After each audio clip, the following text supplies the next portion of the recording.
My straight roommate waited up for me every night. Then I found out why gay love story. Hello everyone, and welcome back. If you enjoy emotional gay love stories with romance, powerful twists, and unforgettable endings, don't forget to subscribe and turn on notifications so you never miss a new story. And before we begin, tell us where you're watching from in the comments. We love seeing viewers from all over the world. Thank you for being here. Now let's dive into today's story. You can tell a lot about a person by who they wait for after midnight. I used to think that was just something people posted under blurry city photos. The kind of quote that sounded profound until you had a rent payment due and an 8-hour shift ahead of you. Then I met Julian Hayes, and suddenly it stopped sounding like a cliche. My name is Miles Bennett, and for almost 2 years I shared a cramped off-campus apartment with the quietest med student I'd ever met. We weren't best friends. We weren't the kind of roommates who borrowed each other's clothes or spent weekends road tripping across the state. We simply existed in the same space, respecting invisible boundaries that somehow made living together surprisingly easy. I worked evening shifts at a neighborhood grocery store 5 nights a week, usually clocking out close to midnight. Julian had impossible classes, impossible exams, and what looked like an impossible amount of coffee flowing through his system every day. Naturally, I assumed he stayed awake because medical school never seemed to sleep. At least, that was the explanation I gave myself every single night. I'd unlock the apartment door sometime after 12, shoulders aching from unloading deliveries, shoes damp from whatever weather the day had decided to throw at us. And the first thing I'd notice wasn't the smell of leftovers or the hum of the refrigerator. It was the warm light spilling from the living room. Julian would always be there. Sometimes he was reading an enormous anatomy textbook with colored tabs sticking out from every page. Sometimes he had a laptop balanced on his knees while typing notes so quickly his fingers almost disappeared. Other nights, he simply sat with a mug of tea, looking toward the window as if he had been distracted by the city lights. Every single time the lock clicked, he'd glance up and offer the same small smile. "Hey, you're home." Then he'd ask if my shift had been okay, listen to my answer, remind me there was food in the fridge if I hadn't eaten, and only after I disappeared down the hallway would I hear his bedroom door quietly close. I never questioned the routine. Why would I? Plenty of hardworking students studied late into the night. Plenty of considerate roommates checked in before going to bed. Still, there were little details that refused to leave my mind. The porch light was always on, even when electricity bills climbed higher than either of us liked. My favorite mug somehow ended up clean every morning, even on weeks when I forgot to wash it. If it rained, a dry towel waited on the chair by the entrance. If temperatures dropped below freezing, the thermostat had already been nudged a few degrees warmer before I got home. None of it felt dramatic enough to mention. None of it seemed unusual enough to question. It simply became part of the rhythm of our apartment, as ordinary as brushing my teeth or hearing the old pipes groan whenever someone upstairs took a shower. Looking back now, I realize the biggest secrets rarely announce themselves. They hide inside ordinary nights until one tiny crack lets the truth shine through. At the time, though, I was convinced Julian was just a thoughtful roommate. I had absolutely no idea that every light left on, every cup left waiting, and every quiet, "you're home," carried a meaning I had never once imagined. The strange thing about habits is that you stop noticing them until someone else points them out. It happened on a Thursday afternoon while I was grabbing coffee before my shift. My coworker Maya looked at the dark circles under my eyes, laughed, and asked, "Do you ever sleep?" I shrugged and blamed late hours, but she smiled in that knowing way people do when they think they have figured something out. "At least somebody is always waiting for you," she said. "My husband falls asleep before 10 every night." I laughed politely, but her words followed me through the rest of the evening. Waiting. Was Julian actually waiting? No, that would have been ridiculous. He was studying. He always had a textbook nearby, always had flashcards spread across the coffee table, always had a reason to still be awake. Yet once the thought settled into my head, I could not shake it loose. That night, I clocked out 20 minutes earlier than usual. The streets were quieter than normal, the air cool enough to make me zip my jacket all the way up as I walked the 6 blocks home. I unlocked the apartment as quietly as I could, almost expecting to surprise an empty living room. Instead, Julian was sitting in exactly the same spot on the couch with a steaming mug resting untouched in his hands. His laptop was open, but the screen had gone dark. He looked up the instant the door clicked. "Hey," he said with that familiar calm smile. "You are home early." I glanced toward the laptop. "Were you studying?" He looked at the screen for half a second before waking it up. "Trying to." Something about the pause felt unusual, but it disappeared so quickly I wondered if I had imagined it. Over the next week I started noticing things I had somehow missed for months. Julian never wore headphones after 10 at night, even when watching lectures. It was as if he wanted to hear the front door. His phone was always resting beside him instead of charging in his room. The television was never on. Music never played. The apartment stayed wrapped in a quiet that suddenly felt intentional. One rainy evening my bus arrived, almost 40 minutes late. By the time I reached our building, my sneakers were soaked through and my jacket clung to my shoulders. Before I even had a chance to apologize for tracking water across the floor, Julian was already standing there with a clean towel. "You are freezing," he said. "Go take a hot shower before you catch a cold." I blinked. "How did you know it started pouring?" He looked toward the window. I checked the weather. It sounded reasonable. Everything about Julian always sounded reasonable. Still, after my shower, I walked back into the kitchen and noticed his tea had gone completely cold. He had never taken more than a single sip. It was almost as if he had made it simply to have something to do while the hours passed. That realization settled quietly in the back of my mind, gentle but persistent, like a song I could not stop humming. I still believed there had to be a simple explanation. I just did not know why every answer I came up with felt a little less convincing than the one before. For the first time since moving in together, I decided to stop assuming and start paying attention. It felt strangely dishonest, almost like spying on someone who had never given me a reason to doubt him. But curiosity has a quiet way of growing roots. It does not shout. It simply keeps asking the same question until you can no longer ignore it. A few nights later, my manager asked if I could stay an extra hour because another employee had called in sick. I agreed without thinking and sent Julian a quick text letting him know I would be late. He replied almost immediately, "No problem. Be careful getting home." It was simple, exactly the kind of message any decent roommate might send, yet I caught myself reading it twice before slipping my phone back into my pocket. By the time I finished cleaning my register and walked toward the bus stop, a chilly wind had swept through downtown. The sidewalks were nearly empty, storefronts dark except for the occasional diner glowing against the quiet streets. I reached our apartment a little after 1 in the morning and found the familiar porch light shining through the trees. When I stepped inside, the scent of fresh chamomile drifted through the air. Julian was sitting on the couch with a blanket folded across his lap, not reading, not typing, not even looking at his phone. He was simply staring toward the front door. The second I walked in, his shoulders seemed to loosen so slightly that I almost missed it. "Long shift?" he asked. "Yeah," I answered, slipping off my shoes.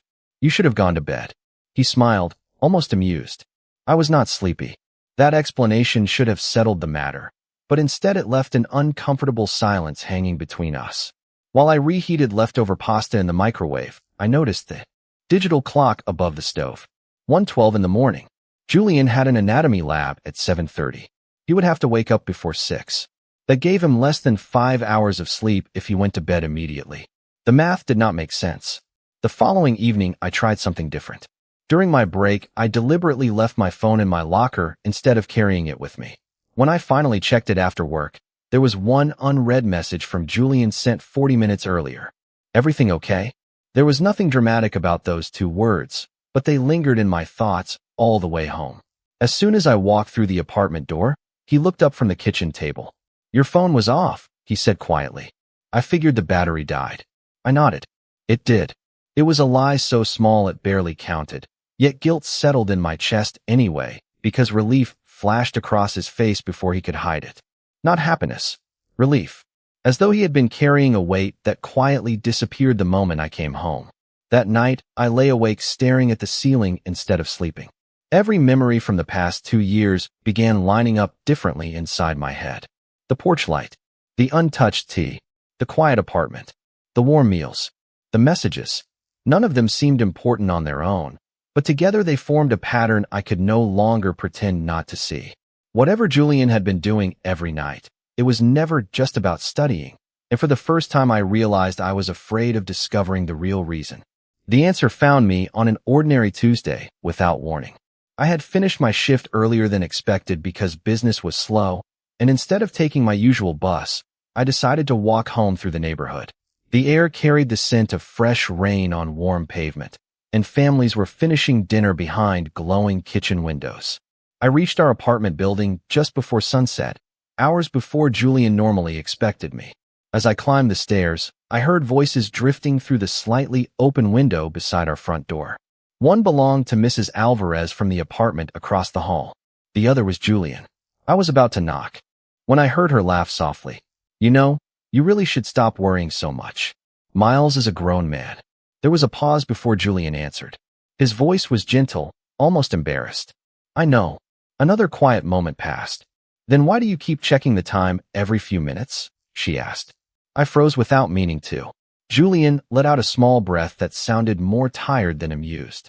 "It is just a habit." "That is a very expensive habit," she teased. "You leave that porch light on every night." Julian chuckled quietly. "He says the front steps are too dark. Has he ever asked you to do that?" "No." "Then why?" The silence that followed felt strangely heavy. I could almost picture Julian looking down at the floor the way he always did when searching for the right words. Finally he answered, "Because I would rather waste electricity than have him come home to a dark apartment." Something inside me shifted.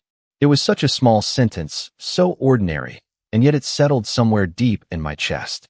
I stepped back before either of them realized I was outside and walked down the stairs again, pretending I had just arrived from somewhere else. 10 minutes later, I climbed back up, unlocked the door with my usual amount of noise, and watched the familiar scene unfold exactly as it always had. Julian looked up from the couch. "Hey," he said with that same quiet smile. "You are home."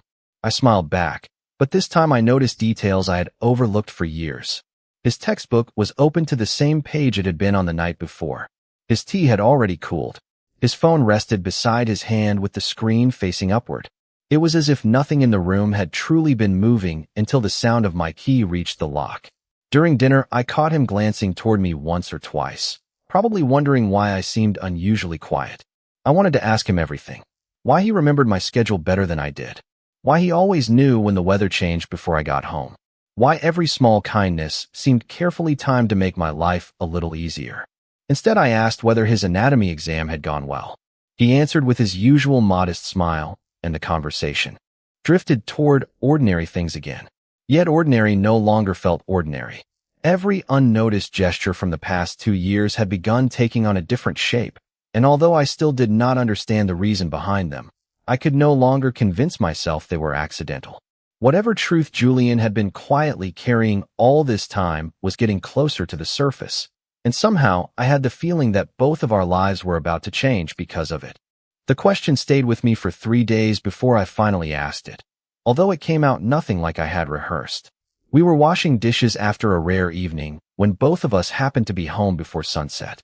Julian stood beside the sink with his sleeves rolled to his elbows, carefully drying a plate, while soft jazz drifted from the old radio we almost never used. The apartment felt peaceful in the way only familiar places can, wrapped in the quiet comfort of routines built over hundreds of ordinary days. I stared at the bubbles floating across the sink and heard myself speak before I had the chance to lose my nerve. "Julian, why do you always stay up so late?" His hands stopped moving for only a fraction of a second before he set the plate into the cabinet. "Medical school," he answered with a small smile. "There is always more to study." It was the same explanation he had given dozens of times before. This time I could not accept it. "Even on weekends?" I asked gently. "Even after your exams are over?" He looked at me then, confusion flickering across his face before settling into something quieter. "Why are you asking?" I hesitated. I could not tell him I had overheard his conversation with Mrs. Alvarez. That felt unfair. Instead, I shrugged. "Because I have started noticing things." The room became still. The radio continued playing somewhere behind us, but it suddenly sounded far away. Julian lowered his eyes to the dish towel in his hands and folded it once, then again, as if buying himself time. "What things?" he asked softly. I took a slow breath. "The porch light, the hot meals, the tea that always goes cold, the fact that you somehow know when I am running late before I even text you. It feels like." I searched for the right words, but could not find them. "Like you are waiting." Julian did not answer. He simply looked down at the countertop with an expression I had never seen before. Not embarrassed, not guilty, just deeply tired, as though he had been carrying something fragile for a very long time. Minutes seemed to pass inside that silence, even though it could not have been more than a few seconds. Finally, I laughed awkwardly and rubbed the back of my neck. Forget it.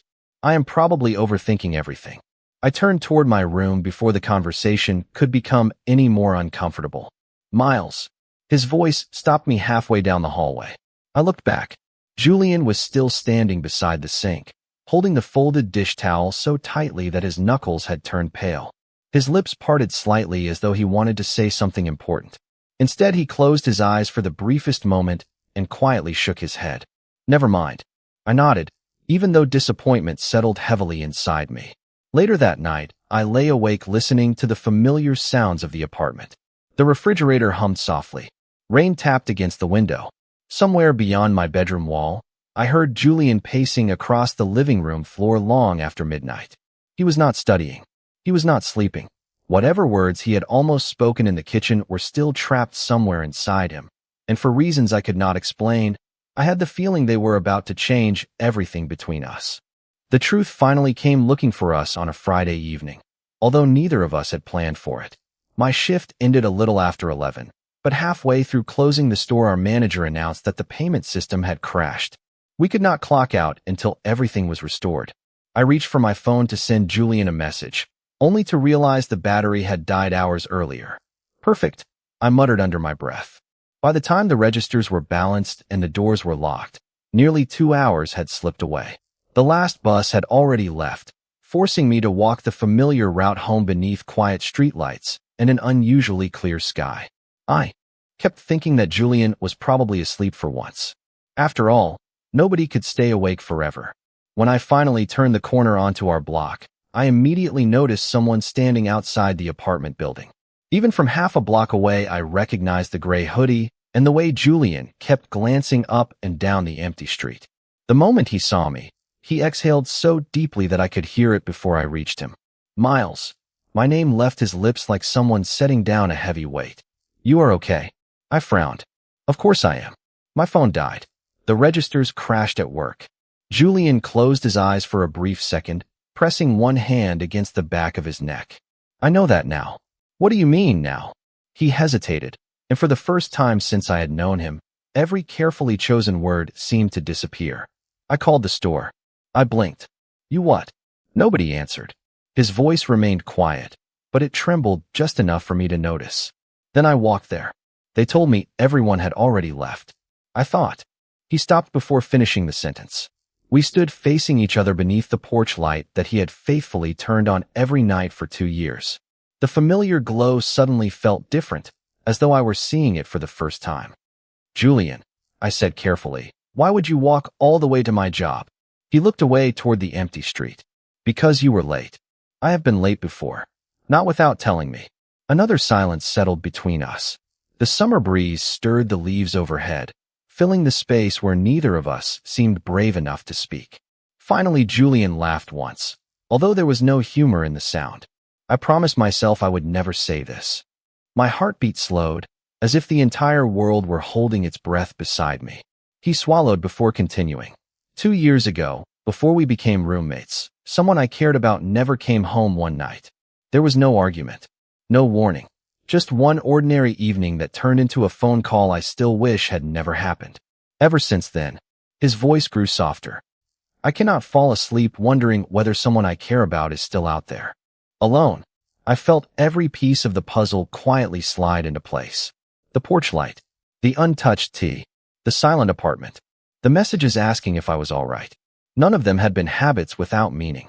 They had all been promises he had made to himself after losing someone he could never wait for again. Julian finally looked back at me, his eyes carrying an honesty I had never seen before. Every night you come home, he whispered. My mind finally becomes quiet enough to rest. That is the reason I wait. It has never been about studying. It has always been about making sure you make it home. For a long time, neither of us moved. The porch light painted a warm circle across the sidewalk while the rest of the street disappeared into quiet shadows, and somehow that tiny pool of light suddenly explained 2 years of memories better than words ever could. I looked at Julian, really looked at him, and noticed details that had always been there waiting for me to understand them. The faint exhaustion beneath his eyes, the way his shoulders finally relaxed now that I was standing in front of him, the relief he had never been able to hide no matter how calmly he tried to speak. "Julian," I said carefully, "you have been carrying this by yourself the whole time?" He offered a small smile that never quite reached his eyes. "It became easier after a while." I shook my head. "No, it became normal. That is not the same thing." He looked surprised, almost as though nobody had ever made that distinction for him before. We climbed the stairs together without saying another word. Inside the apartment, everything looked exactly the same as it had every other night. The lamp glowed softly beside the couch. A kettle rested on the stove. 2 mugs waited on the counter. Nothing had changed except the meaning behind every familiar object. Julian quietly poured hot water into both cups before handing one to me. I wrapped my hands around the warm ceramic without taking a sip. "You never told me," I whispered. He stared into his tea. "It was never your responsibility to carry my fears." "Maybe not," I answered, "but I have been benefiting from your kindness without even realizing it." He looked up then, his expression filled with gentle confusion. "You never asked me to do any of those things." That is exactly why they mattered. The words surprised even me, yet the moment I said them I knew they were true. Kindness that expects nothing in return often goes unnoticed because it quietly blends into everyday life. I had mistaken devotion for routine simply because Julian had never asked for recognition. My thoughts drifted backward through dozens of forgotten moments. The winter morning when my car would not start and Julian had already scraped the ice off the windshield before I woke up. The afternoon I caught the flu and somehow found fresh soup waiting outside my bedroom door every few hours. The countless nights when he insisted he was awake studying even though his notebook remained on the same page for days at a time. None of those memories looked the same anymore. They had never been random acts of consideration. They had been quiet ways of saying, "I am glad you are here." A strange ache settled inside my chest, not from guilt alone, but from realizing how completely I had misunderstood the person living only a few feet away from me. I had spent 2 years believing I knew Julian because I knew his favorite coffee order, the songs he listened to while cooking, and the color-coded notes covering his textbooks. Yet I had never noticed the lonely promise quietly guiding every evening of his life. As the apartment settled into peaceful silence, I looked across the table and saw not just my roommate, but someone who had chosen, night after ordinary night, to make sure another person never had to come home alone to darkness. For reasons I could not yet explain, that realization changed something inside me, and I knew that from this moment forward I would never walk through that front door the same way again. The days that followed felt different in ways neither of us tried to name. Nothing dramatic changed. We still shared the same apartment, still argued over whose turn it was to buy groceries, still laughed whenever the old coffee maker rattled loud enough to sound like it might finally give up. Yet beneath those ordinary routines, something quiet had shifted. I stopped rushing through my evenings as though getting home were simply another task to cross off a list. Instead, I found myself looking forward to opening that familiar front door. One afternoon, my manager surprised everyone by ending our shifts early because the store was closing for inventory. Normally, I would have enjoyed the unexpected free time by wandering through a bookstore or grabbing dinner downtown. But that day, I found myself heading home without really thinking about it. When I unlocked the apartment, the silence surprised me. Julian was not home yet. His backpack was missing from the chair, and the living room sat empty beneath the afternoon sunlight. I stood there for a moment before glancing at the clock. 4:30. He usually finished class around 5. Without fully understanding why, I filled the kettle with water, set out 2 mugs, and turned on the small lamp beside the couch even though daylight still streamed through the windows. The apartment suddenly felt incomplete. I smiled to myself at the realization. Maybe waiting really did change a place. Around 5:15, I heard footsteps outside, followed by the familiar click of a key sliding into the lock.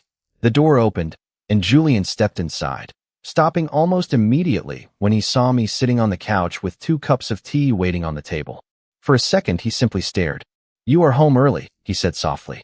"So are you," I replied with a grin. He glanced at the mugs before looking back at me. Did something happen? I shook my head. Nothing happened. I just thought maybe you should not always be the one waiting. He stood completely still.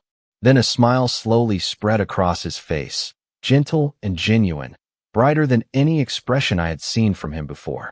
It was not excitement.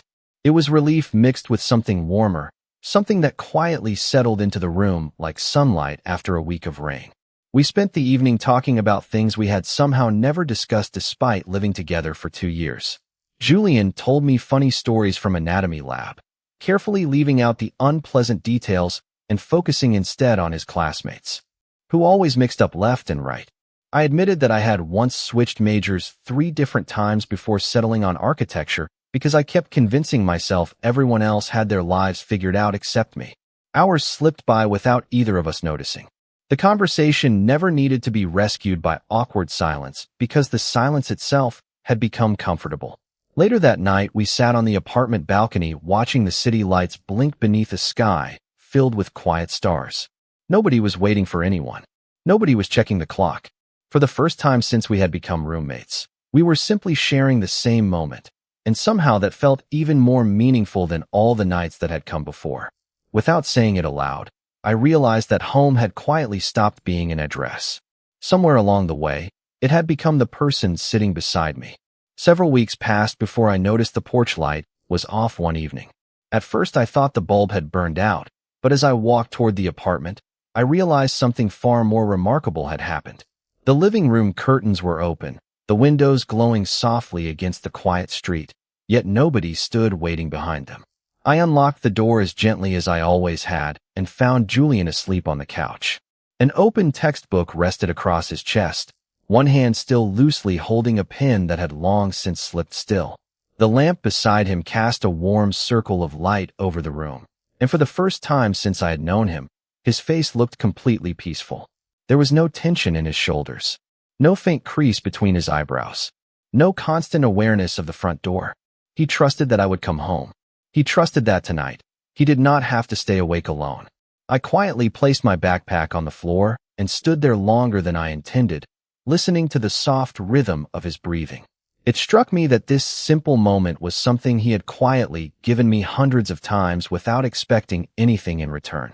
Safety, warmth, the feeling that someone would notice if I was late. Someone would care if I had eaten. Someone would always leave a light on. Carefully, I walked to the hallway closet and pulled out the blanket he usually kept folded on the top shelf. I draped it over his shoulders as gently as I could. The movement stirred him just enough for his eyes to flutter open. He blinked sleepily, looked at me for a second, and smiled the same small smile that had greeted me every night for 2 years. "You are home," he murmured. I smiled back, feeling those familiar words settle differently inside my heart this time. "I am home," I answered softly. He glanced toward the clock on the wall and frowned. I fell asleep. There was almost an apology hidden in his voice, as though he believed he had failed some invisible responsibility. I shook my head. "That is a good thing." He looked confused. I pulled the blanket a little higher around his shoulders before sitting beside him on the couch. "You waited for me every night," I said quietly. "Now it is my turn to make sure you get some rest." For a long moment, he simply looked at me, his eyes reflecting the warm light filling the room. The familiar smile remained, but there was uncertainty behind it, as though he was afraid to believe he had truly heard those words. "You do not have to do that," he said softly. "I know," I replied. "I want to." He lowered his gaze to the mug resting on the coffee table. "I never wanted you to feel responsible for me."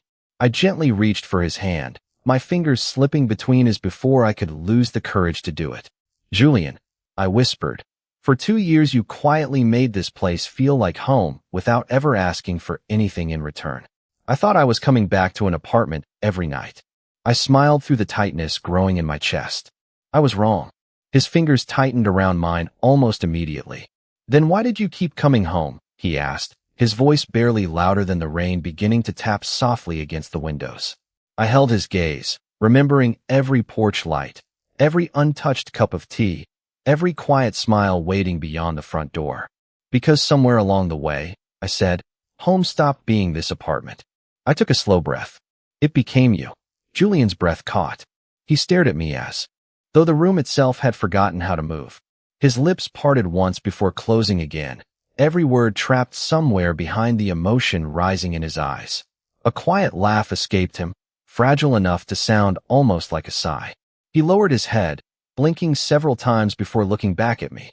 "Do you know how many times I imagined hearing you say something like that?" he asked with a faint smile. Enough to stop believing it would ever happen. I squeezed his hand a little tighter. He let out a slow breath that seemed to carry away 2 years of fear. "After I lost someone before," he admitted softly, "I promised myself I would never expect anyone to stay. I told myself that as long as you came home safely every night, that had to be enough. I never let myself hope you would choose me too." My chest ached hearing those words. I moved a little closer until our shoulders brushed. "You never had to earn that choice," I said. "You made it every single night without realizing it. Every meal you saved, every light you left on, every message asking if I was all right. Somewhere in all those ordinary moments." I smiled gently. "You became the person I wanted to come home to." His eyes glistened beneath the warm light, no longer trying to hide the emotion that had quietly lived there for years. He laughed softly again and shook his head. "I spent so long trying to make sure you always felt safe." His smile grew warmer than I had ever seen it. "I never realized you had quietly become the safest place in my life, too." Neither of us spoke after that. We did not need to. The apartment settled into the same peaceful silence that had surrounded us every night for the past 2 years, but for the first time it no longer carried unspoken feelings. It carried understanding. I slowly lifted my free hand and brushed a loose strand of hair away from his forehead. This time I did not rush. I searched his eyes one last time. He answered with the smallest nod, his forehead resting lightly against mine before either of us moved another inch. Our first kiss was gentle, lingering, and wonderfully ordinary. It was not the beginning of our story. It was simply the moment we finally stopped pretending we had not been quietly falling in love all along. When we finally pulled apart, neither of us hurried to speak. Julian rested his forehead against mine and laughed through a tear he was too embarrassed to acknowledge. "I guess," he whispered. "I really can sleep now." I smiled, brushing my thumb gently across his hand. "And tomorrow?" I asked. He looked into my eyes without hesitation. "Tomorrow I will still be here." "So will I." We stayed like that for a long time, saying nothing at all.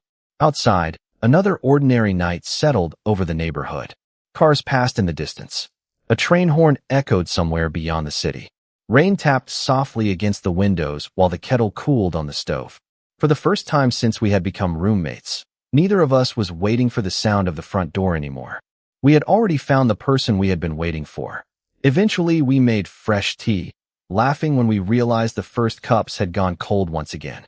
We talked about classes, impossible grocery prices, weekend breakfasts, and all the ordinary little moments we wanted to keep sharing together. Somehow those simple conversations felt more meaningful than any grand promise could have. Looking back now, people sometimes ask when our story truly began. They expect a dramatic confession or some unforgettable turning point. I always smile because the answer is much simpler than that. Our story began with an apartment door opening after midnight, a porch light left on without being asked, and one person choosing, night after ordinary night, to wait. Love did not arrive all at once. It grew quietly inside hundreds of ordinary evenings until one ordinary night we finally found the courage to give it a name. Home, I learned, is never just the place where the lights are left on for you. Home is the person who waits without asking, stays without making promises, and smiles the moment you walk through the door, whispering with complete certainty, "You are home."